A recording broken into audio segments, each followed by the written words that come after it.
안녕하세요. 코인우먼입니다. 오늘은 2024년 5월 1일 수요일 오전 11시 38분경입니다. 구독과 좋아요, 알림 설정 정중히 부탁드리면서 오늘 영상 시작하겠습니다. 비트코인의 기술적 위치 먼저 보시겠습니다. 흰색 보시는 것처럼 비트코인의 가격이 어제 볼린저 밴드의 하단 지점을 살짝 터치했었는데요. 오늘은 보시다시피 밴드의 영역을 넓히면서 하락을 하고 있는 모습입니다. 이것으로 마무리가 될지의 기술적 여부는 아래의 보조 지표들을 더 보시면 되겠는데요. 노란색 보시는 것처럼 상대 강도 지수라고 불리우는 RSI가 20 영역인 파란색 라인 부분을 돌파하면서 공포 또는 패닉셀링 구간으로 진입했다라고 해석이 가능합니다. 어제 파란색 라인을 살짝 터치했다가 다시 반등이 나왔다가 다시 하락하려는 분위기까지 그려져 있고요. 연두색 부분 보시면 붉은색 시그널 라인과 흰색 이동평균 라인이 데드크로스가 나온 이후부터 이격이 벌어지고 있는 상황입니다. 한국 시간으로 내일 새벽에 FOMC 회의 결과 발표가 나오게 되는데요. 이것으로 인한 불확실성이 현재의 가격에 반영이 되고 있는 부분도 분명히 있을 것으로 보이고요. 기술적으로 이번 하락의 매듭이 지어지는 시점과 그리고 내일 새벽 FOMC 발표되는 시점이 비슷할 것으로 보이기 때문에 오늘 밤과 내일 새벽 사이가 현재 비트코인이나 리플 XRP를 포함한 전체 암호화폐 가격의 분수령이 될 것으로 생각이 되고 있습니다. 리플 XRP도 비트코인과 비슷한 기술적 위치에 있지만 이번 조정장에서는 비트코인보다 리플 XRP의 방어력이 비교적 우수해 보입니다. 파란색 RSI가 패닉셀링 구간에 단 한 번도 닿지 않은 상태이고요. 리플 XRP 가격을 기준으로 봤을 때 이번 조정은 689원에서 710원 수준에서 지지선이 나온 이후에 FOMC 회의 전후를 기점으로 회복세로 돌아서지 않을까 조심스럽게 생각을 해봅니다.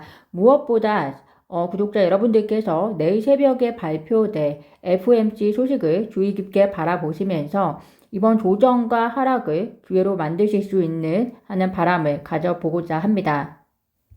현재 상황은 암호화폐 공포 탐욕 지수를 통해서도 확인하실 수 있을 것 같습니다. 암호화폐 공포 탐욕 지수가 1월 이후에 처음으로 탐욕에서 중립으로 전환이 되었는데요. 비트코인 가격이 4월 한 달간 약 16% 하락하면서 2022년 11월 FTX 붕괴 이후 월간 기준 최악의 한 달로 분석이 되었습니다. 한 암호화폐 분석가는 최근 비트코인이 하락하면서 6개월 미만의 비트코인 단기 보유자들이 손실을 보고 있다. 현재 단기 보유자 SOPR은 1 이하다. 이는 보유자들이 패닉셀 가능성이 높다는 의미이자 시장이 바닥에 가까워졌다는 의미라고 분석을 했습니다. 현재 비트코인의 급락은 단기 보유자들의 공포감에 패닉셀 영향이 한몫을 했고 또 이는 반대로 이야기를 하면 매수 신호로 볼 수 있다는 것이 이 분석의 요지이니 다양한 의견 중에 하나로 참고하시면 될 것 같습니다.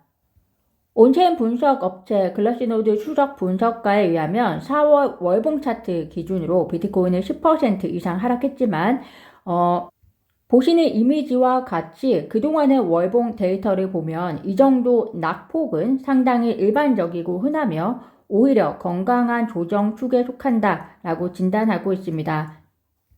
현재 이런 조정의 주요한 원인은 미국의 거시경제 그리고 통화정책과 그리고 비트코인 현물 ETF로의 자금 유입 둔화를 이야기할 수 있지 않을까 생각이 듭니다. 한간에서는 홍콩의 현물 ETF로의 자금 유입 성적이 생각보다 초라하기 때문이라는 이유를 대는 사람들도 있지만 홍콩의 현물 ETF는 수요 견인력의 역할을 할 수 있다고 볼 수 있지만 현재 급락에 있어서 주요한 요인이 되었다라고 보기에는 조금 어려울 것 같고요.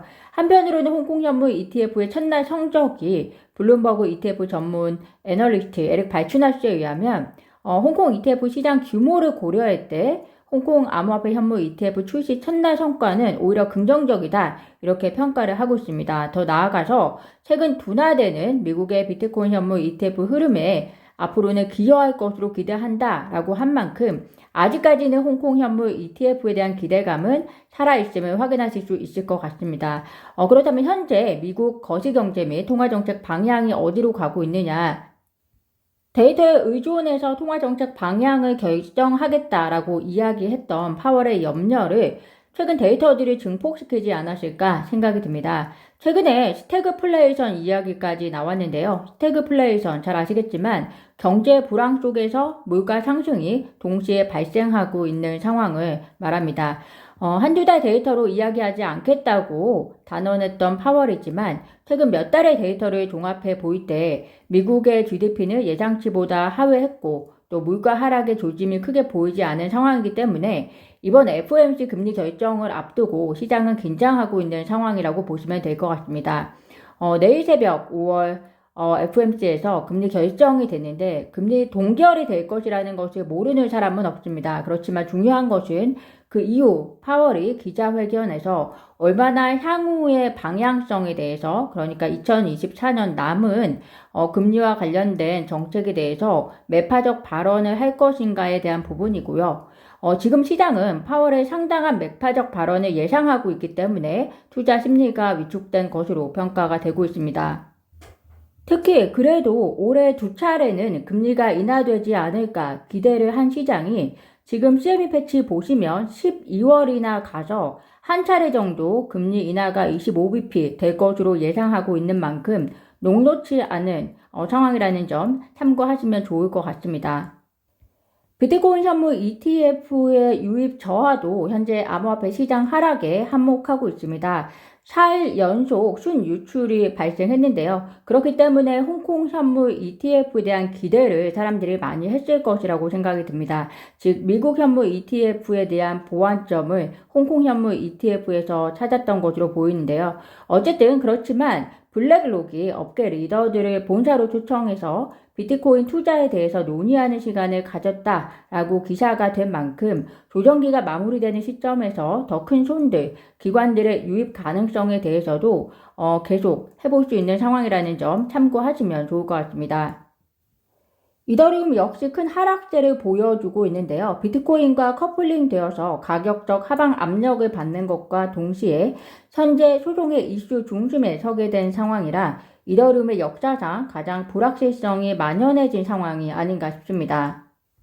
그렇지만 미국 하원금융서비스위원회가 이더리움을 증권으로 분류하는 것은 SEC와 그리고 SEC 위원장 게리 겐실러의 이전 발언과 모순된다라고 하면서 겐실러가 청문회 참석 당시에 이더리움 증권 분류와 관련해서 의도적으로 의원들을 오도했다라고 지적하면서 이는 곧 SEC 게리 겐실러의 임기가 위태롭다는 것을 다시 한번 확인하실 수 있는 대목으로 보입니다. 녹록지 않은 미국의 상황과 그리고 이스라엘의 국민들의 정서 그리고 생각만큼 잘 풀리고 있지 않은 하마스에 대한 이스라엘의 대응 때문인지 이스라엘과 하마스 간의 휴전 협상이 진행이 되고 있습니다. 전쟁의 종료가 아니라 휴전이라는 점이 아쉽기는 하지만 세계 정세 안정과 그리고 유가에는 긍정적 영향을 줄 것으로 보이니 이 또한 투자하시는데 참고하시면 좋을 것 같습니다. 오늘 제가 준비한 소식은 여기까지입니다. 오늘도 영상 시청 진심으로 감사드리고요. 구독과 좋아요, 알림 설정은 코인우먼에게 큰 힘이 됩니다. 감사합니다.